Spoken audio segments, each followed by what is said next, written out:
오늘 본문은 무교절에 하나님께 드리는 제사에 관해 기록하고 있습니다. 본문은 먼저 유월절에 대한 언급으로 시작됩니다. 첫째 달 14째 날은 여호와를 위하여 지킬 유월절이며, 출애굽기 12장 3절을 보면 하나님께서 모세를 통해 이스라엘 백성들에게 이같이 명령하십니다. 이달 열흘에 너희 각자가 어린 양을 잡을지니. 그리고 5절을 보면 이때 잡을 어린 양은 흠이 없는 1년 된 수컷이어야 합니다.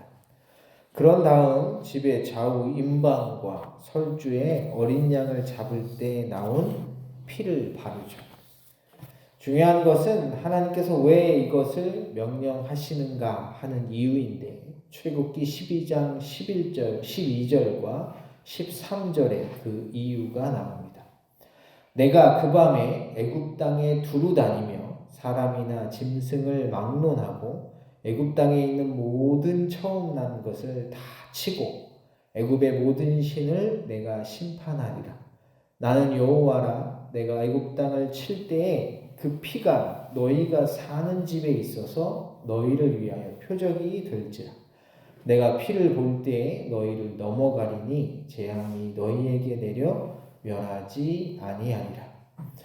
그리고 출애굽기 12장 29절과 30절을 보면 실제로 하나님께서는 그 밤에 애굽에서 태어난 모든 초태생들의 목숨을 거두어 가시는 재앙을 내리셨지만, 어린 양의 피를 바른 집안에 있던 이스라엘의 장자들은 생명을 보존합니다. 그래서 이날을 하나님의 심판이 그들을 넘어가다 라는 의미에서 유월절이라고 부릅니다. 이는 여호와의 유월절 제사라. 여호와께서 애굽 사람에게 재앙을 내리실 때 애굽에 있는 이스라엘 자손의 집을 넘으사 우리의 집을 구원하셨느니라. 하지만 오늘 본문 17절을 보면 유월절 절기는 여기서 끝나는 것이 아니라 곧바로 일주일 동안 무교병을 먹는 절기인 무교절로 이어집니다. 또 그달 15째 날부터는 명절이니 이래 동안 무교병을 먹을 것입니다. 오늘 본문은 바로 이 무교절에 하나님께 드리는 제사에 관해 기록하고 있습니다. 19절을 보면 무교절에 드리는 번제물이 나옵니다. 숫송아지 2마리와 순양 1마리와 1년 된 순양 7마리를 다 흠이 없는 것으로 여호와께 화제를 드려 번제가 되게 할 것입니다.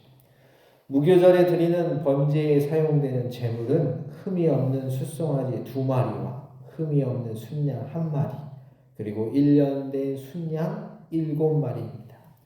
여기에 각 제물이 태울 때마다 소제도 함께 드려야 하죠. 20절과 21절을 보면 각 제물마다 함께 드려야 하는 소제물의 양도 다르다는 것을 알 수 있습니다. 즉 숫송아지 1마리에는 고운 가루 기름 섞은 것을 10분의 3, 순양 1마리에는 10분의 2, 어린 양 7에는 어린 양 1마리마다 10분의 1을 드려야 합니다. 그런 다음 순염소 1마리를 제물로 삼아 속죄 제사도 드려야 하죠. 따라서 무교절에 드리는 제물의 숫자는 다음과 같습니다. 숫송아지 2마리, 순양 1마리, 그리고 1년 된 순양이 7마리, 여기에 순염소 1마리가 필요합니다.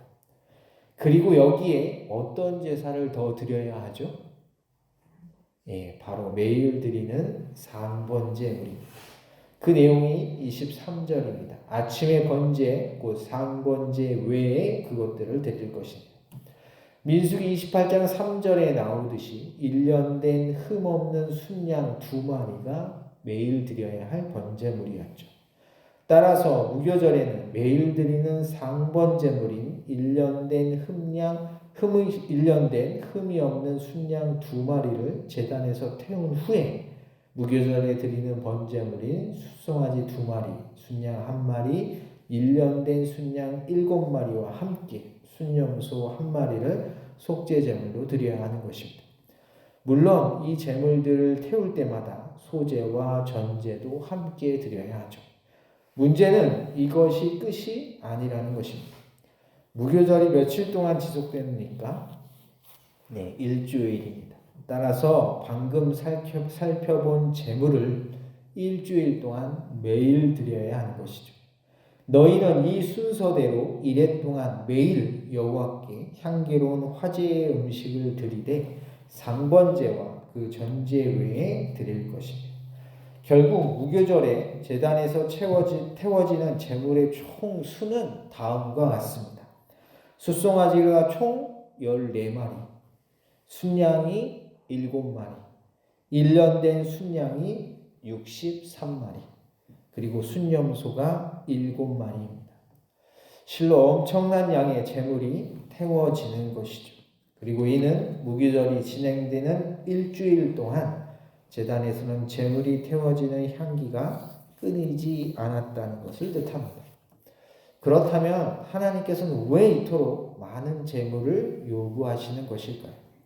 우리는 그 이유를 출애굽기 12장 17절에서 찾을 수 있습니다. 너희는 무교절을 지키라. 이날에 내가 너희 군대를 애굽 땅에서 인도하여 내었음이니라. 무교절을 지켜야 하는 이유는 그날에 하나님께서 이스라엘 백성들을 애굽 땅에서 인도해 내셨기 때문입니다. 즉 그들이 애굽의 종살이에서 해방되었기 때문이죠. 그러므로 너희가 영원한 규례로 삼아 대대로 이 날을 지킬지니라. 하나님께서는 이스라엘 백성들이 이 사실을 잊지 않도록 하기 위해서 일주일 동안 계속해서 쉬지 않고 제물을 태우라고 명령하신 것입니다. 시편 4편을 쓴 시편 기자는 5절에서 이렇게 선언합니다. 의의 제사를 드리고 여호와를 의지할지어다. 그리고 7절에서 우리가 그래야만 하는 이유를 말해줍니다. 주께서 내 마음에 두신 기쁨은 그들의 곡식과 새 포도주가 풍성할 때보다 더하니이다. 세번역 성경으로 읽으면 이렇습니다. 주님께서 내 마음에 안겨주신 기쁨은 핵곡식과 새 포도주가 풍성할 때에 누리는 기쁨보다 더 큽니다. 여러분, 하나님이 나를 구원해 주셨다는 그 구원이 내가 벌어들이는 풍성한 결실보다 더 기쁘십니까? 성경은 그래야 한다고 분명하게 선언하고 있습니다.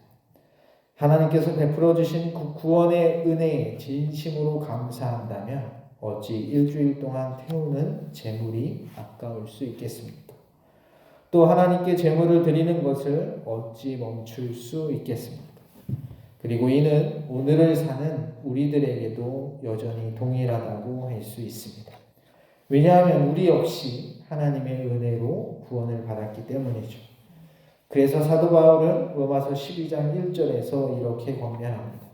그러므로 형제들아 내가 하나님의 모든 자비하심으로 너희를 권하노니 너희 몸을 하나님이 기뻐하시는 거룩한 산제물로 드리라. 이는 너희가 드릴 영적 예배니라. 우리가 하나님 앞에 예배를 드리고 우리가 가진 재물을 하나님께 드리는 이유는 오직 하나입니다. 하나뿐인 아들 예수 그리스도를 십자가에 내어주심으로 말미암아 나를 다시 살려주셨기 때문이죠. 이 사실을 꼭 기억하셔서 주께서 부르시는 그날까지 우리의 삶을 통해 언제나 하나님께 예배하시기를 주님의 이름으로 간절히 소원합니다. 기도하겠습니다.